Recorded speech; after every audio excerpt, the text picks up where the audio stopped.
Hi, everyone, and welcome to our online information session. Um, just a little bit about our school. We're the School of Information Science, located in the College of Communication and Information at the University of Kentucky. My name is Drew Brown. I'm marketing and communication specialist for the school, but I also handle some of the undergraduate admissions recruitment and things like that for the ICT program. And we also have Ashley DeWitt here, and I'll let her tell you a little bit about herself as well. Hi, my name is Ashley DeWitt, as Drew just said. I am the LIS admissions coordinator. I'm also a senior lecturer and a graduate of our LIS program. So I look forward to getting to talk with some of you today. Sarah Jane, would you like to go next? Yes, hi, I am Sarah Jane Tammy. I am the admissions coordinator and the student affairs officer for the ICT Master's program. So I will be leading that information session here in a few minutes. And then Heather.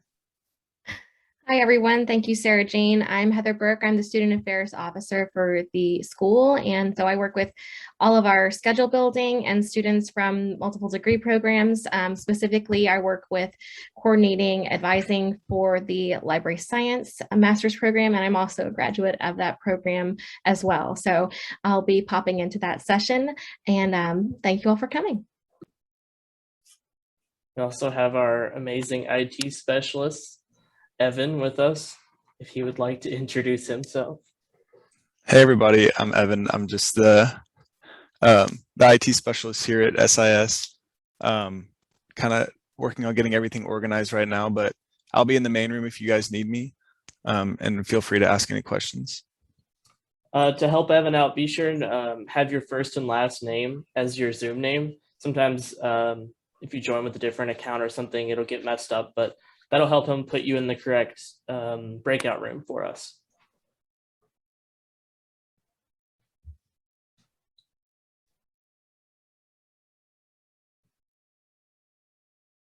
We'll give him a few more minutes to get everybody in the correct rooms, and then we'll head to our breakout sessions and start the information session.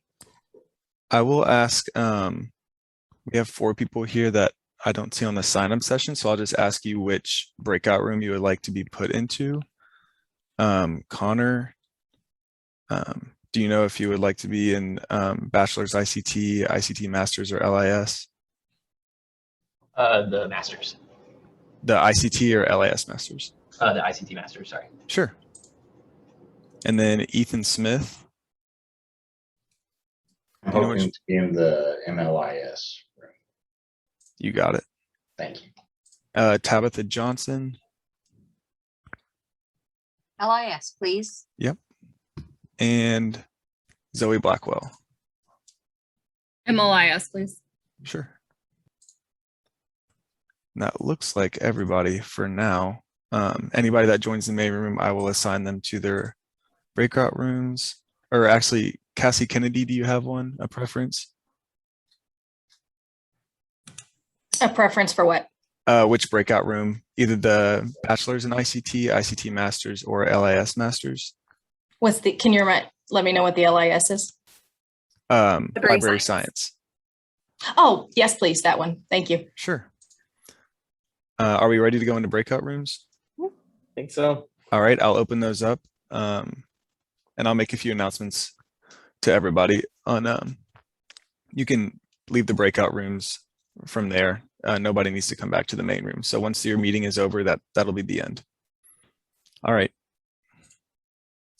Thanks, Evan. Mm-hmm. Okay, so like I said in the main room, my name is Sarah Jane. I am the admissions coordinator and the student affairs officer for the ICT Master's program. So basically, I'm the point of contact if you have any questions about the program. If you want to talk more after this is kind of just a brief overview of the program. I'm the one to go to, kind of really the main point of contact until people are admitted into the program and get a faculty advisor. And I will also be emailing you all a PDF version of the PowerPoint. So you'll be able to click any of the links, you'll have this information.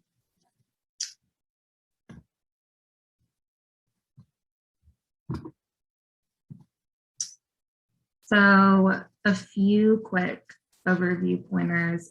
This is a fully online master's program now. If you're in Lexington, there's a couple 500 level classes that are offered to undergraduates and graduates. So there are a couple options that you could take on campus, but all of our graduate level courses are fully online. It is a 36 credit hour program that comes out to 12 courses if they're 3 credit hours, which most typically are. And we do allow students to complete the program part-time or full-time. We consider full-time to be 3 courses per semester, and part-time, we allow students to take 1 or 2 courses per semester. And then there is 140 hours of practicum experience, and I'll expand on that in a later slide. So there are 3 concentration tracks in the program. They are health, policy and regulation, and technology and analytics. So health, students searching for leadership positions in health-related or corporate environments, specializing in health IT, policy and regulation, students interested in current issues with the diffusion of new technologies and the obstacles of widespread use of ICTs. And then technology and analytics is more of the designing information systems, solutions, and helping organizations operate more efficiently. I do like to note that although these are areas that our electives fall under, students can mix and match electives in various tracks. So it's really whatever your interests are, what benefits you in your career. So you don't have to come into the program and say, I'm going to do the health concentration track and then only take health related electives. It is more what you're interested in, but these are the main areas that our courses will fall under. This is just a quick faculty spotlight. Dr. Jeff Huber, he's actually the director of the School of Information Science, and he also teaches some of our health electives. So his research interests are health literacy, HIV/AIDS information and communication, and just health information outreach in general. Dr. Zadali, his research interests are cybersecurity, privacy, and energy efficient networking. And then Dr. Burns, he's actually also a professor in our library science master's program. And his research interests include library and information science, history, and ethics. Admissions requirements. So we do not require the GRE. I'll go ahead and you don't see that on here, but sometimes, a lot of programs do require that. So I like to specify that we do not. We do require a bachelor's degree with a GPA of 3.0 or higher. If your GPA falls under that 3.0, you can contact me regarding a separate statement, kind of addressing circumstances that might have led to a lower GPA. So I do have applicants send those statements to me, and I just add them to the application file. If you're an international applicant, there are language test requirements from the graduate school at UK, and you can see those minimum score requirements here. The personal statement, we ask that be 200 to 300 words, why you're seeking admission to the ICT-MS program at UK, and why you're interested in a career as an ICT professional. The 3 letters of recommendation, those do need to be professional. A lot of people, go for professors or supervisors, but really just anyone that can attest to your work ethic and who can attest that you'll succeed in a graduate program. And then your CV or resume. And then I also put the hard copy and the electronic addresses for the graduate school on here. We don't require official copies of transcripts during our part of the review process. So applicants can put in unofficial copies and we'll review it. But the graduate school does require official copies at some point. If you happen to go to UK or went to UK, the graduate school can just pull those official copies themselves. Course requirements. So there are 5 core courses that you can see here. I will note that the 661 here, the data science requirement, there are actually 2 different courses students can take to fulfill that requirement. So 661 or 662 can count towards those 5 core courses. We do have some students take both. The second just counts as an elective. And then the 696 practicum. So there is the opportunity to get that waived if students work full-time in an ICT related environment. So, you know, if you're admitted into the program and hi, I see we have a newcomer. I'll let you know that this is being recorded. So anything that you might have missed at the beginning will be sent to you. So you'll get all of the previous slides. But the practicum, like I said, it can be waived if you're working full-time in an ICT related environment.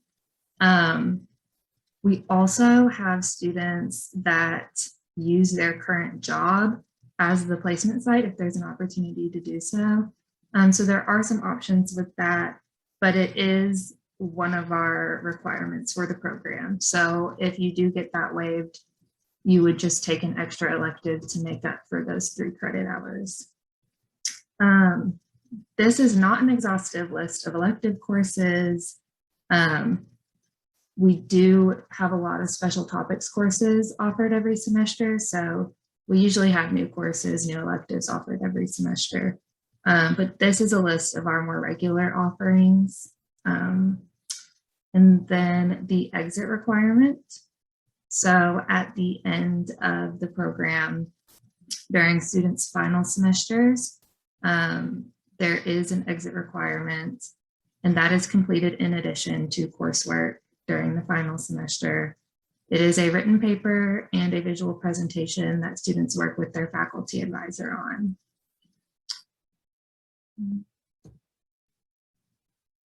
Tuition and deadlines. So I have the online only tuition rates here at the top. And these are per semester for full-time, and for part-time, it's per credit hour. I also put the at least one on-campus course in case people are in Lexington and in case you do end up taking a course on campus. Those are the rates for that. Even if you're not in Kentucky, since it is an online program, you would qualify for that resident online only rates here. And I also put the link here so you can just go to the registrar's webpage and check the current tuition whenever you'd like. And then there's also student fees. They detail any of those on that page as well. And then deadlines to apply. For spring admission, it is November 15th. And for fall admission, it is July 1st. Funding, the really fun part. The top link will take you to UK's financial aid office. I also put the UK Graduate School's website on here because they do have fellowships, although you're competing against any students who qualify for those and who are applying for those. The School of Information Science does have assistantships. They are library science focused. That doesn't mean ICT students can't apply for those, but I do like to make it known that they are geared for library science. That external scholarships link will actually take you to our school's funding resources page, which is where the assistantship information is. Unfortunately, ICT, since it's still a fairly new program, we don't have any internal scholarships yet. But that webpage does have various links and search engines for grants and scholarships. So if you want to look through that, a lot of it, again, is geared for library science, but that would be noted. So that is on our website. UK employees, if you work at UK, that will take you to the EEP webpage, the Employee Tuition Assistance. That takes you to their page with all of those forms. And then UK jobs, if you're interested in looking for job openings at UK, that will take you to the UK jobs website. So we've already introduced ourselves. Hi, I'm Ashley DeWitt. It's so nice for all of you to join us today. Some of you have already been in email communication with, so it's nice to put a face with a name. So the presentation usually takes about half an hour, and we'll have plenty of time for questions, and you can ask those at any point, or you can save them till the end. Either one's fine. Just making sure. Yes, and Heather is going to man our chat. So if at any point you want to chat to her, chat to the group, she will take care of that for us. So let us get started. So this is a 36 credit hour program. That's pretty standard for MLIS programs. It is completely online. We don't have any face-to-face classes. It is fully online, this program. And it is also a completely asynchronous program. So in synchronous online programs, you have to be online for class at a particular day at a particular time. We find that that doesn't really work for our students. So we use an asynchronous course model.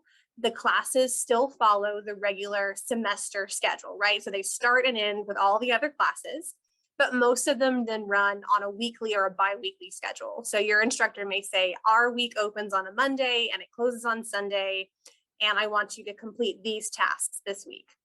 So it's very self-directed. It's all about time management, but it does give you that flexibility if you have a job or other responsibilities to be able to fit school in while you're also taking care of those things. Another really nice thing is that online students qualify for a lower tuition rate.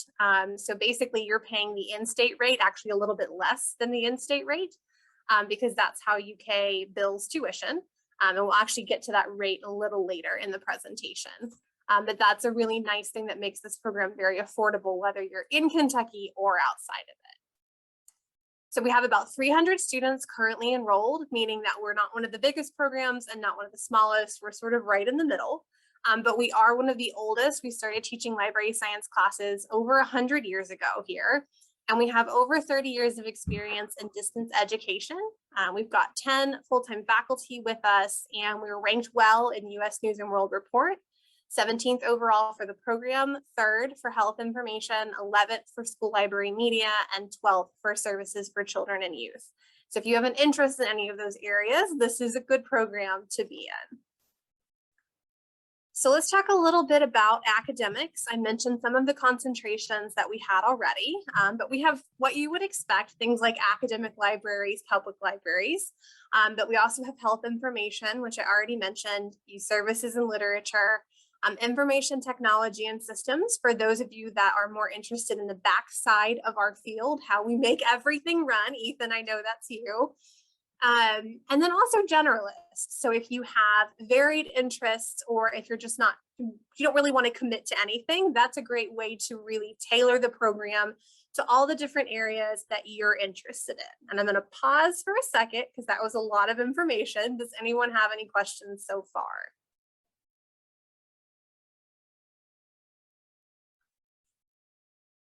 All right, I'm seeing mostly head shakes, so we will keep going. Remember, if at any point you have a question, you can turn your mic on or you can chat to Heather. So let's talk a little bit about how those 36 hours breaks down. That's 12 classes for us. So everyone takes the same 4 core classes, that's 600 through 603. While the course numbers are sequential, the courses themselves aren't. You can take them in any order. So 600 is sort of a foundation of the profession, who we are, what we do, why we do it, why it matters. 601 is more about information seeking. How do we find information effectively and efficiently? How do we help people find what they need? 602 is kind of a flip side class. So that's knowledge organization. That's more about metadata, classification schemes, how we actually organize information to make it searchable. And then 603 is our management class. Everyone in this field manages something, whether you're the director of a big library system or you're in charge of the craft supplies for summer reading, you're going to manage something.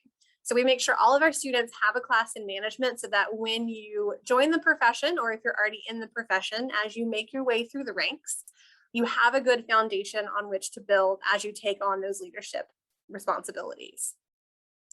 Outside of the 4 core classes, you need to complete at least 1 technology class, and we have a lot of things to choose from. So 636 is a good kind of foundations, reminding you how tech works at a core level. But we also have things like 668, which is more of an advanced database building class. And then we have a lot of 690, our special topics classes that have an IT focus.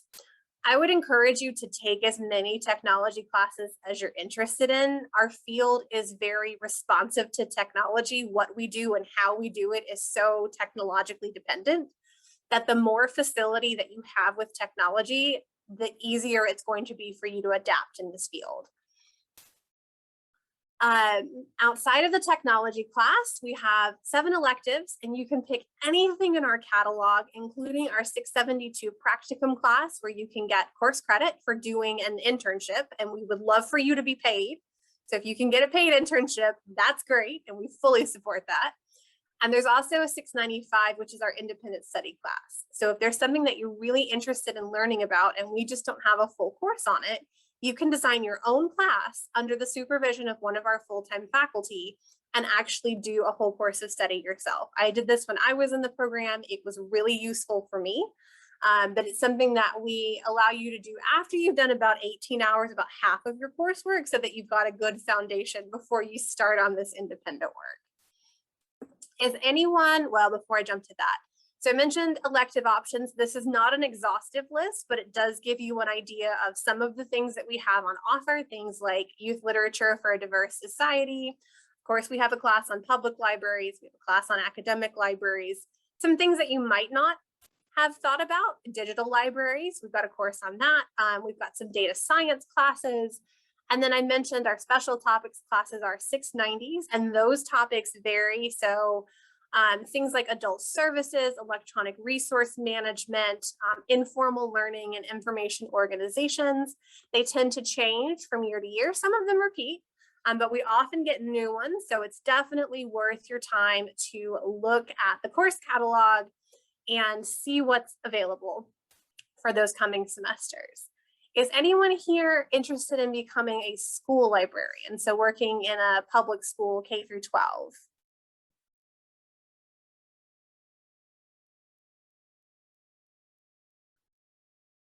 Anyone?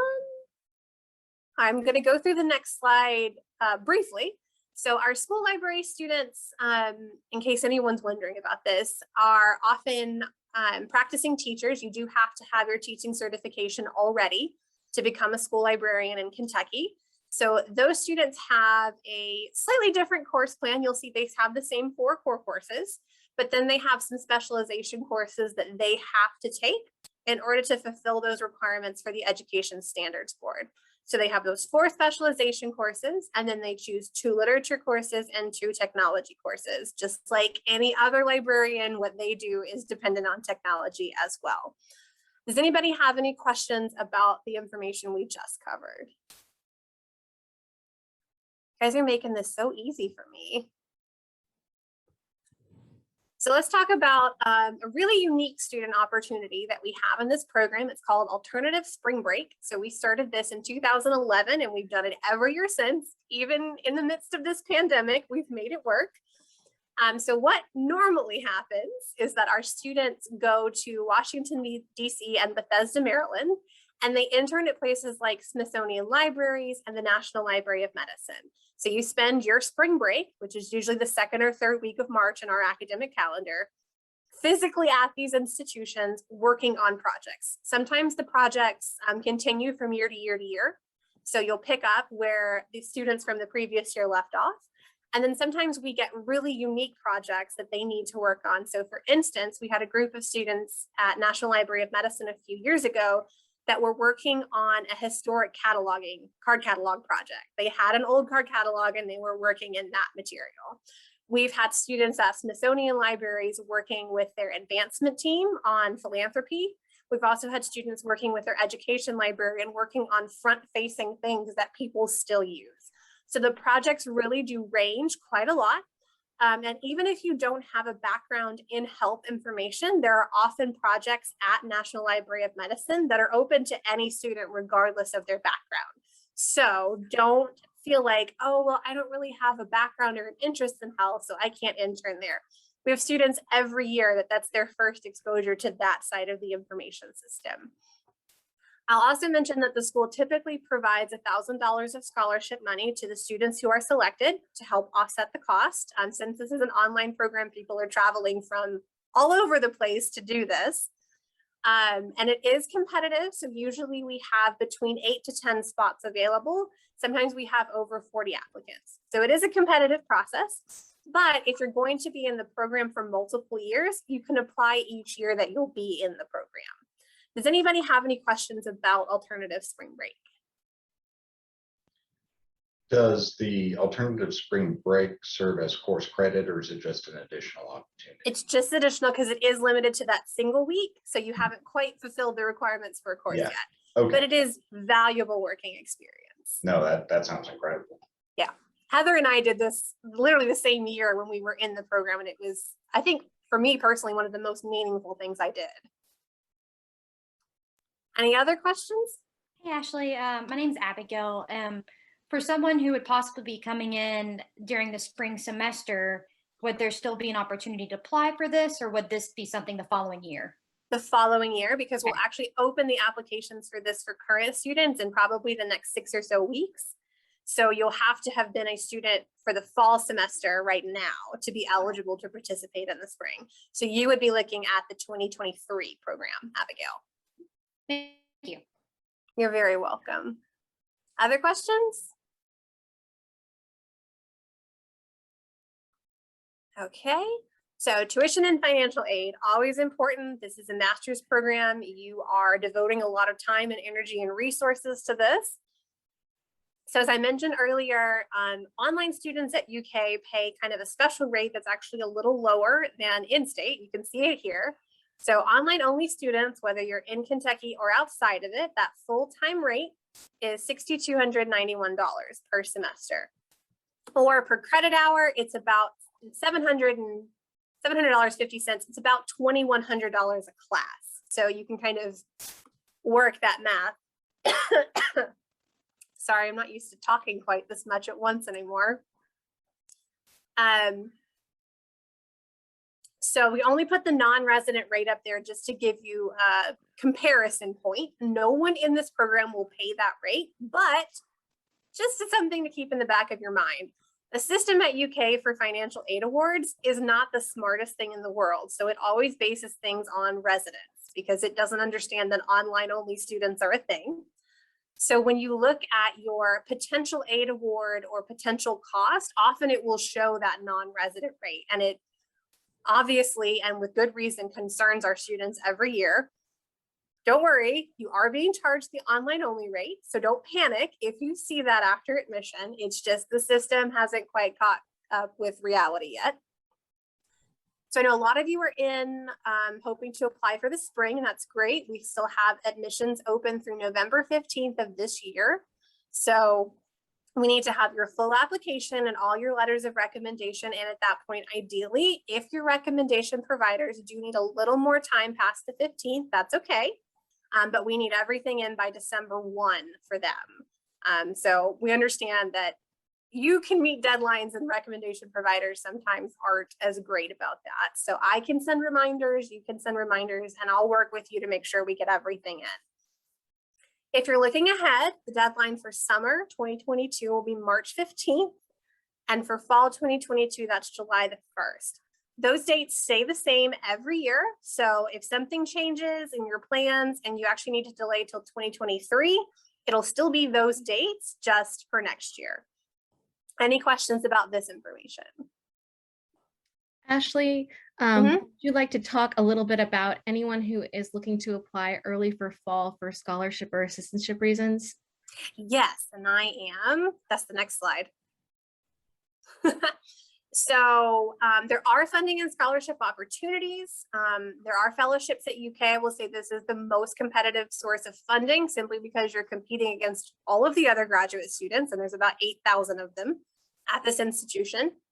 And they might award 10 to 12 fellowships, but our students sometimes do get these. So it is worth your time to look at the requirements, see if you'll be a competitive candidate, and put your application materials together. Most of the time, those fellowship applications are due very, very early, often early in January. So if this is something that you want to do, you need to be admitted to the program first. If you're looking at spring admission, this won't be a problem because your deadline's November 15th. But if you're looking ahead to summer or fall, you need to back that application deadline up quite a bit and get your application in sometime this semester, ideally, so that we have enough time to process it.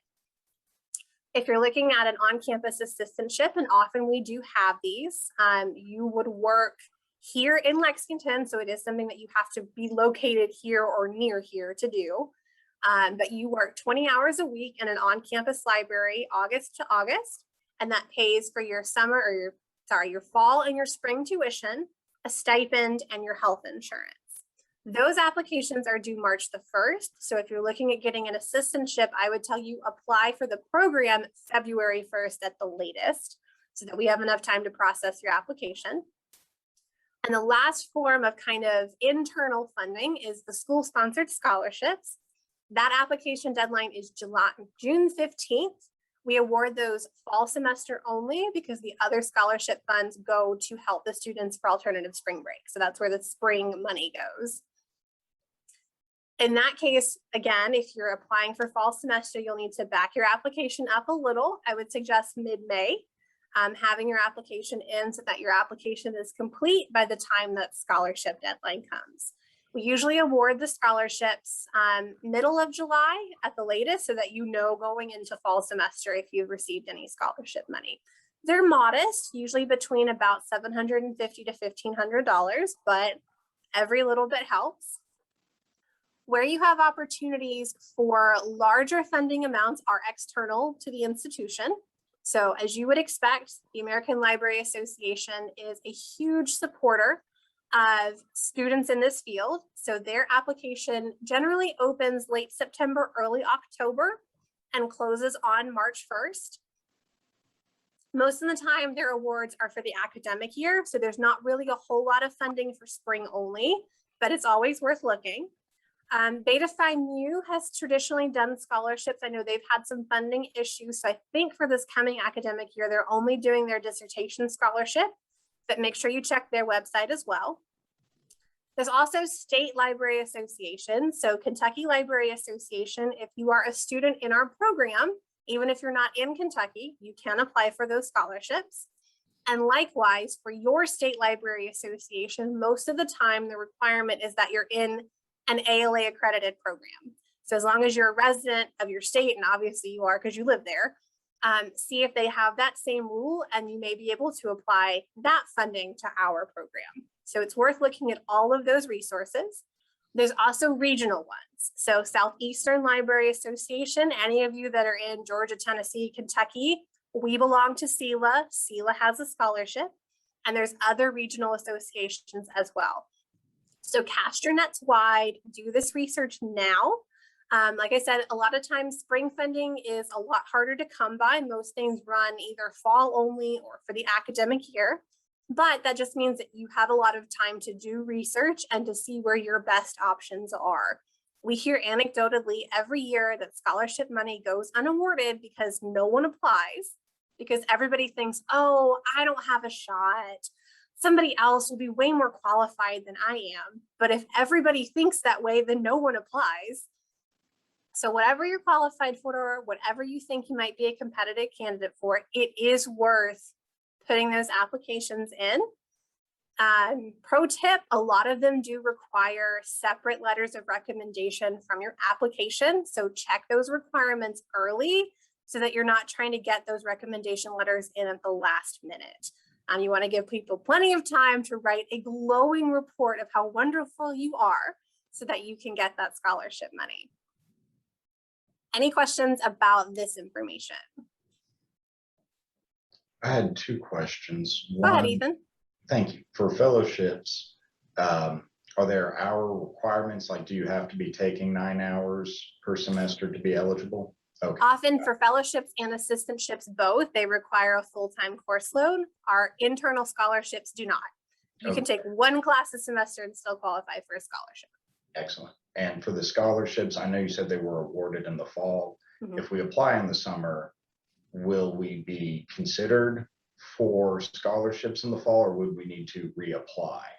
It's the same application. So the scholarship application is separate from the program application. So any student admitted or currently in the program, when that scholarship application comes due, who submits an application is considered for scholarships for the fall semester. So that's all of our current students plus our spring and our summer and anybody for fall who's already been admitted. So you would still be qualified even if you started in the summer. Thank you so much. And then, I just wanted to kind of mention that in the chat, I put the link to our funding resources page. That is actually the link on our website where we have the links for and instructions for if you are also applying for a fellowship with a graduate school. Because there is a portion of that we need to know about because they'll ask the school to nominate a student. So if you are interested in applying for any kind of graduate school sponsored fellowship, please check that there. The assistantship and scholarship portals for us, for our library science students are also on that page. So if you've gone ahead and already submitted your application or you're going to submit your application, go ahead and you can fill out that form separately. And then those dates are just as Ashley is listed. We have to send those assistantship applications over to the libraries for kind of the final, they kind of make the final selection there in March. And then our scholarships, we want to make sure we have all those in by June 15th, just because sometimes it can take a little while to process the reward, and we want you to be able to have that posted to your student account when fall starts before tuition bills. So that's the reason that is so early. But if and we have one scholarship office that processes all of the undergraduate and graduate scholarships. So they are very, very busy. So we like to get our paperwork in as early as we can to make sure that, as Heather said, your funding is actually in your account by the time tuition comes due. And then just another shout out for the external scholarships. I always tell students apply for everything that you believe you might be eligible for. But with some of those external scholarships, especially with American Library Association, depending on what you're eligible for, whether it's a specialty scholarship, the general fund, oftentimes those are very lucrative and can be multi-year. And so that, and I've had several students who've applied and received those in different areas, including youth services, things like that. So if you have an interest, please apply for those. And anyone who is admitted to our program can apply for the KLA scholarship because the requirement for that program is that you're going to be attending an ALA accredited library science program in Kentucky, of which we are the only one. So it's just us. So if you're in our program, you are eligible. Thank you, Heather. So a little information about how to apply, and then we'll open it up for whatever other questions you have. So for the admissions requirements, we are looking for an undergraduate GPA of a 3.0 or higher. And if you've done any previous graduate work, we're also looking for a 3.0 or higher there. It doesn't matter what your undergraduate or any previous graduate degrees are in. The beauty of this field is that subject specialty knowledge is useful regardless of where it comes from. So we have students that you would expect from history, humanities, the social sciences. We also have students who come to us from more of the hard sciences, from an IT background, from religious studies. So if it's a major, there's probably someone in the program or who has been in the program in the last couple of years that has had that major. Everything is welcome. The important things to remember are it needs to be from an accredited institution, regional accreditation. So for those of you in the Southeast, that's SACS, but there's all the other ones as well. If for any reason your GPAs are below a 3.0, it doesn't mean that you cannot be considered for admission, but it does mean that we need you to write an additional statement with your application.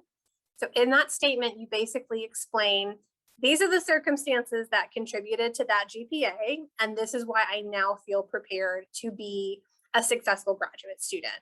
That gives us more context for understanding that number because it is just a number. It doesn't tell us everything we need to know. Writing it doesn't guarantee you admission, but it does, like I said, give us more context so that we have an understanding moving forward. Outside of your GPA and your transcripts, we need 3 letters of recommendation. That can be any combination of academic and professional. If you've been out of school for a while and you don't have any former professors to ask, that is absolutely okay. We will happily take 3 professional references. We also would like to see a personal statement, 200 to 300 words explaining to us why you want to go into this field. What is it about being a librarian, being an information professional that appeals to you? And then specifically, why is our program a good fit for your goals? So why us and not some other program? The last element is a CV or resume. Either format is fine. We don't have a preference. Whatever you have is okay. We just want to see what other experience you've had that might have been relevant to our field. I do want to mention about transcripts. We have a lot of students who have transfer credits. Even if your transfer credits appear on your degree granting institution's transcript, if you earned more than 12 hours, I need that first institution as well. I need wherever you transferred from. That's a graduate school rule. And if you go ahead and put that in your application to begin with, it'll move through the process more quickly. If I notice that anything's missing, don't panic. I'll just send you an email asking you for whatever records I need, and then I can attach them on my end before we send it on for review. So I will never send your application on if it's incomplete. I'll always be in touch with you, making sure that we've got everything that we need before it actually starts that review process. So if you notice later that you attached the wrong statement or there's a typo somewhere, it's okay. Just send me the new file. I'll fix it. We want this to be a stress-free process for you, and I am the one who processes them. So I'm happy to help at any point. And if you run into questions, that's what I'm there for. So at this point, getting to the application itself is very easy if you're an undergraduate student. If you're a graduate student, slightly less straightforward. The way that involves the least amount of clicking is to start from our graduate school's website, which is conveniently gradschool.uky.edu. Very easy to remember. The homepage looks very similar to this. That second menu option, prospective students, the very first option, apply, takes you straight to our application portal. It is the most straightforward way to get there. There are other channels. This is the way I would suggest. And that's the end of our presentation, but I open the floor now to whatever questions you have. Heather and I are happy to answer. You can speak or chat. Either one is fine.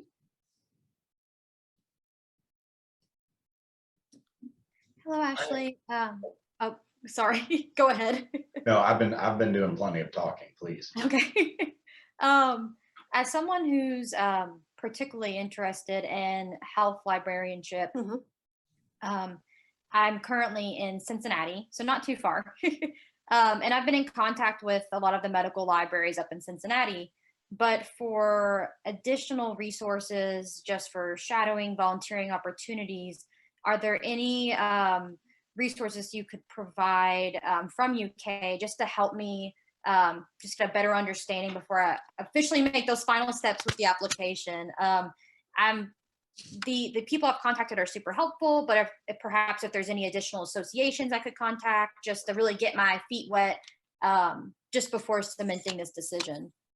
So absolutely, the National Network of Libraries of Medicine, so in NLM, the Midwest chapter, which we belong to, is a fantastic resource. So that's all of the medical libraries in the Midwest region belong to this sort of collective. And sometimes we actually partner with them for alternative spring break as well. So sometimes they're an option too. So we've had some of the libraries in like Cincinnati and Pennsylvania were options a couple years ago. I would start with them, and they'll have an outreach person that will help connect you with all sorts of resources for this kind of general area. Perfect. Heather, Thank do you have anything else you would suggest? Yes, if you, our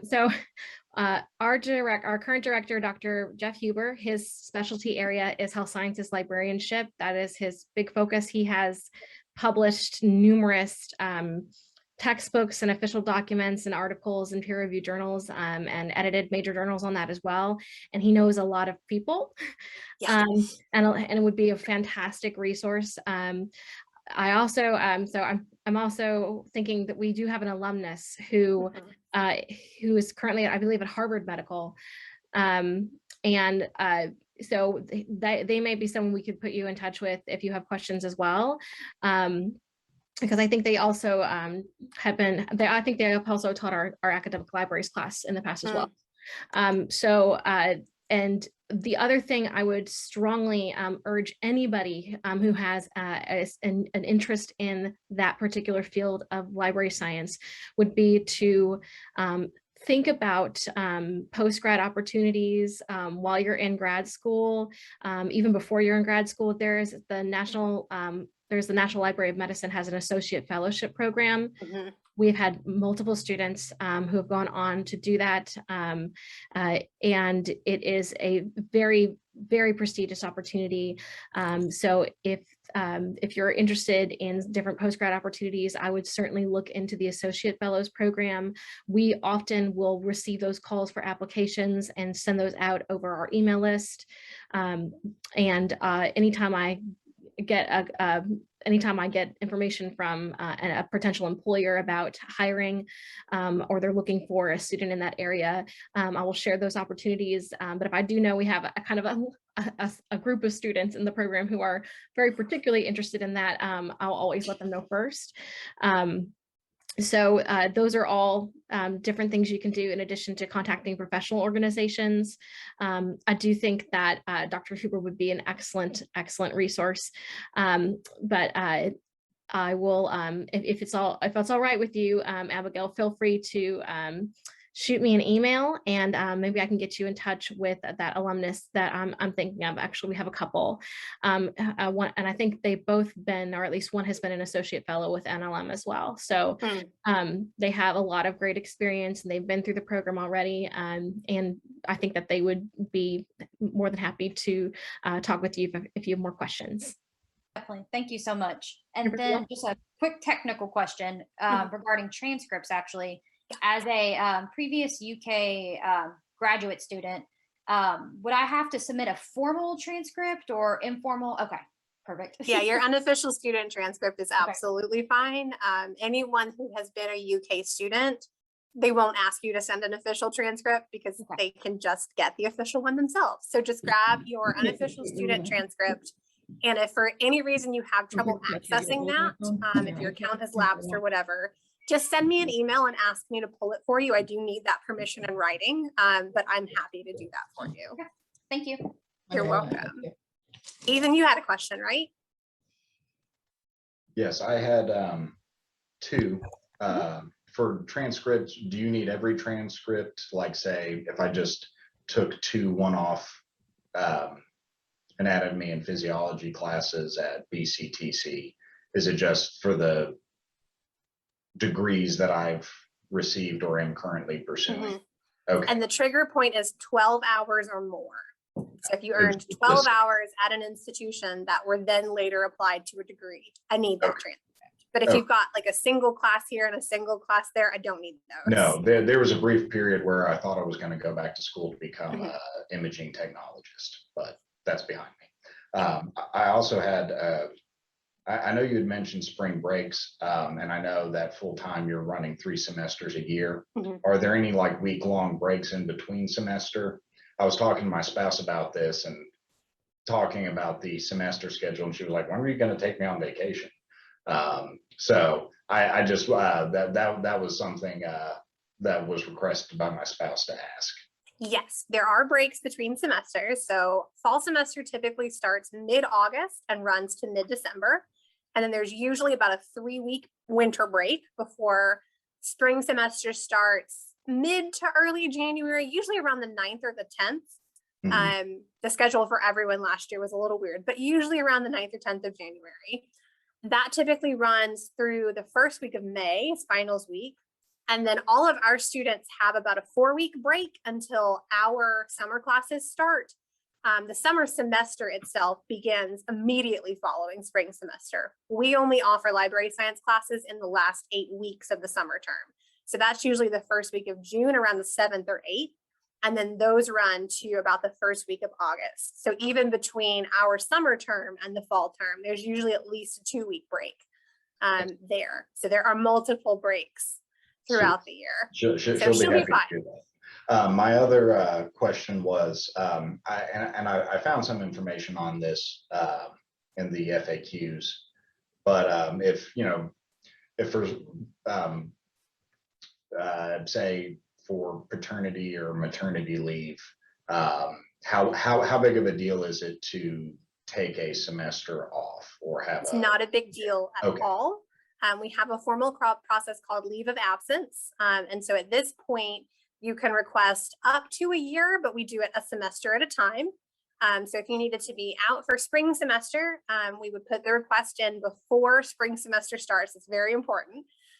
So usually we ask students to do that towards the end of fall semester. So we have all the paperwork taken care of.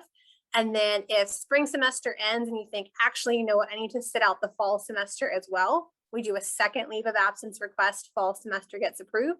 The one semester you don't ever have to request leave for if you don't want to take classes is summer. So you can choose not to take summer classes. It doesn't impact enrollment at all. If you want to take them, great. If you don't want to take them, no worries. It's the fall semester and the spring semester, where if you need to sit out, and our students do this all the time, it's perfectly fine. We're happy to work with you on this. We just need to get those in before that semester starts. And then the graduate school will code you so that you don't have to reapply. Because if you don't have an approved leave of absence and you don't take classes for a semester, you will have to reapply to the program, which is a thing we would like to avoid for all of you. Absolutely. Because that's no fun. Absolutely. Thank you so much. You're welcome.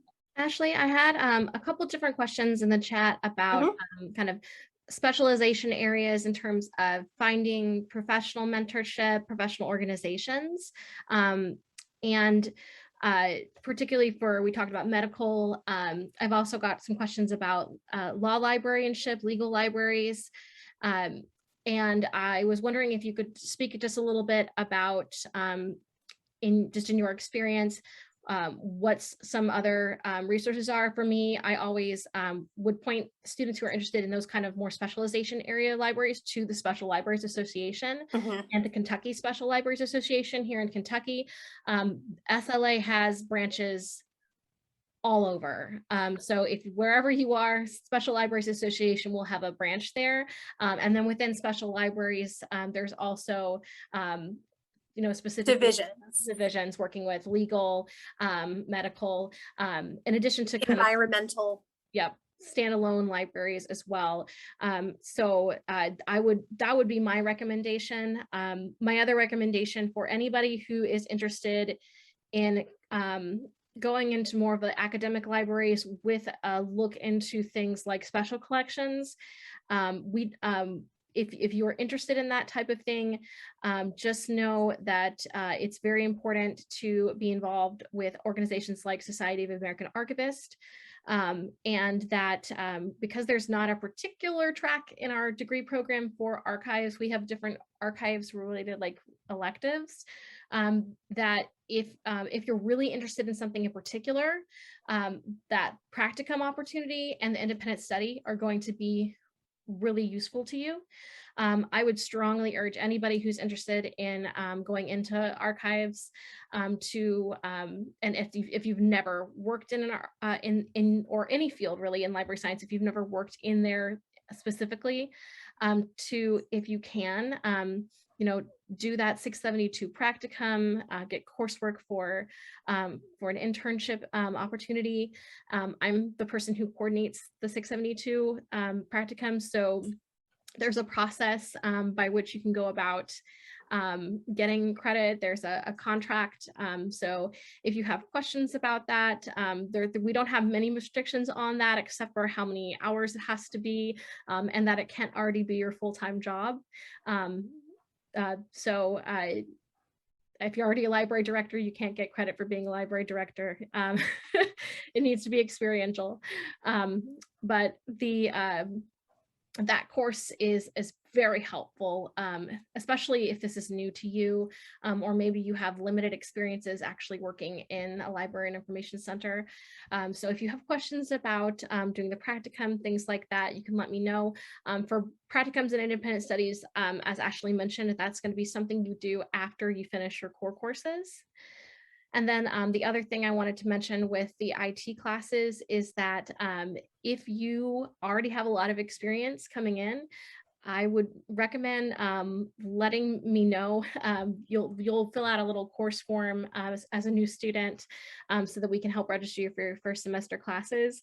If you have already done a lot of IT under your belt, 636, the foundational class, is probably going to be a real bore. I speak from experience because I came into the program with a lot of IT experience when I was a student, and I took 636 and I was like, oh, I already know all of this. So we're all at different degrees of levels of knowledge on different subject areas. And with IT, that's one that everyone kind of differs on. So if you're very concerned about that, 636 is going to be a great introduction in that applied like library science kind of area for IT.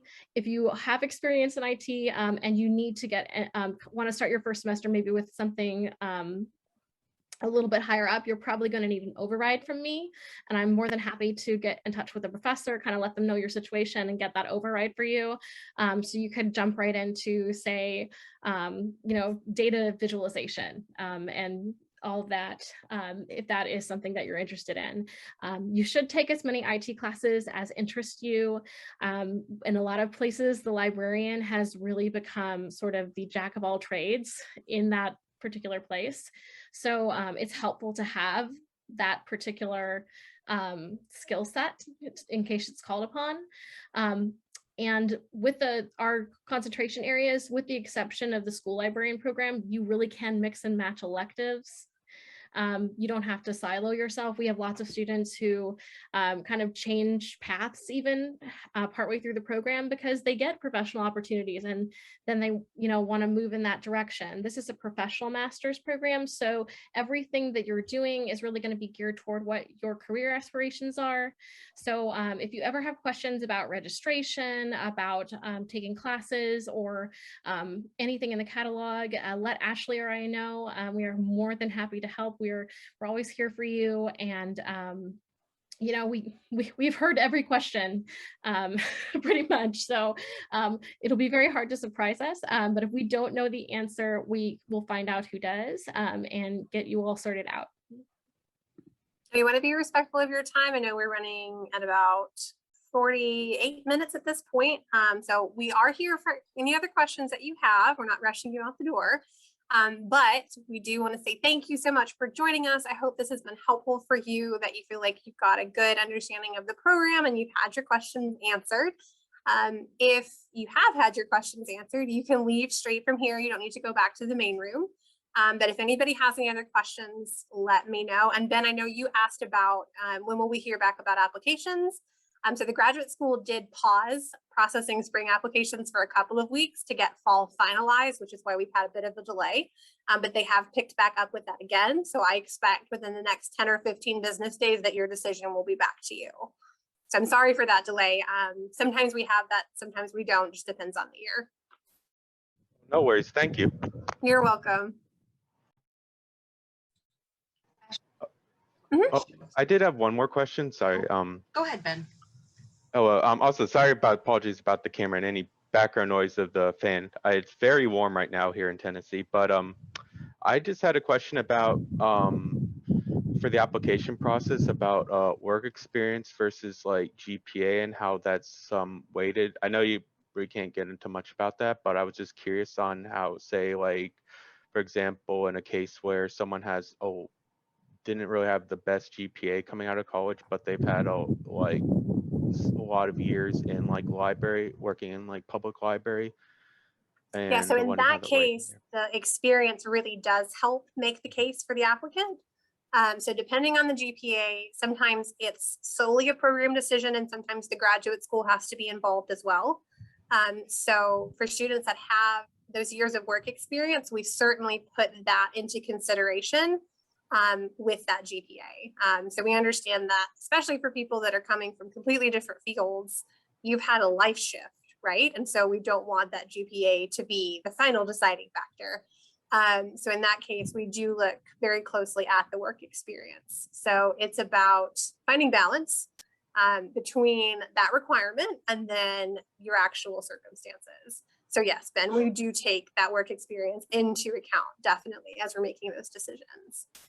And also, Ben, in the statement about your GPA that you'd be submitting, if that's the case, you can always mention that you have the work experience, any kind of area of growth that you've had since that that GPA, that would definitely apply to why you should be in a graduate program for library science. You can mention that and kind of expound upon that there, also to make your case, and that goes before the admissions committee as well. Gotcha. Thank you. And Tabitha, you had a question? So this may seem ridiculous, but how many hours are considered full-time? 9, and it's not 9. ridiculous because it's different from undergrad. So it's 9 hours for graduate student is considered full-time. 8 hours and below obviously is part-time. The important thing to remember is that if you're looking at taking federal financial aid to help with grad school, they have certain requirements that you have to meet. I think it's 5 hours, which for us is effectively 6 because we don't have any 2-hour classes. So at that point, if you're looking at federal aid, you need to plan on being in 2 classes a semester when you're planning on using aid. Okay. Does that help? Yes, because I wasn't sure. I was looking at everything and I'm like, how do you do a full-time credit? This is impossible. Yeah. And then my other question is, I'm sorry. Do you recommend just going ahead and applying and then figuring out financial aid? I'm going to be using the GI Bill, which just takes a whole nother nightmare in itself. So is we it have okay a Veterans to Resource apply? Center. Yeah. So yes, go ahead and apply if you know that you want to get in for spring, and then Tabitha, shoot me an email and I will get you in touch with our Veterans Resource Center and they can help you sort out all that GLA bill paperwork, complicated stuff. That's what they're there for, and they're great. But I know that can be definitely a headache, and particularly with online programs. Okay, thank you so much. Just kind of jumping off that question about full-time hours and then aid.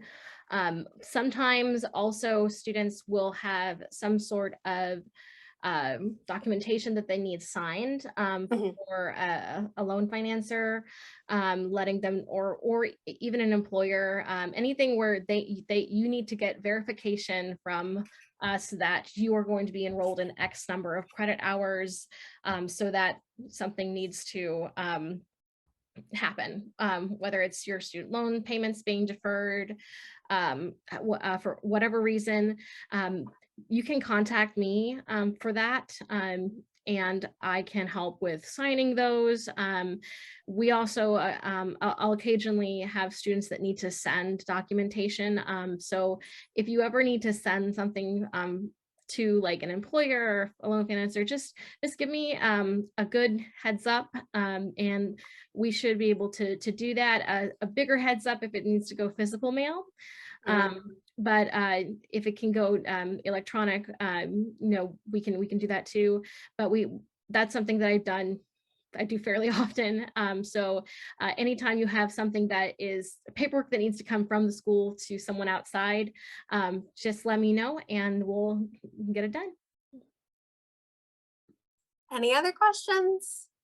You guys have been great. These are great questions. I was very interested in the alternative spring break with the Smithsonian. You mentioned working in their advancement office. Do you have more details on what that's like? Is it mostly working with them with their donor database, or?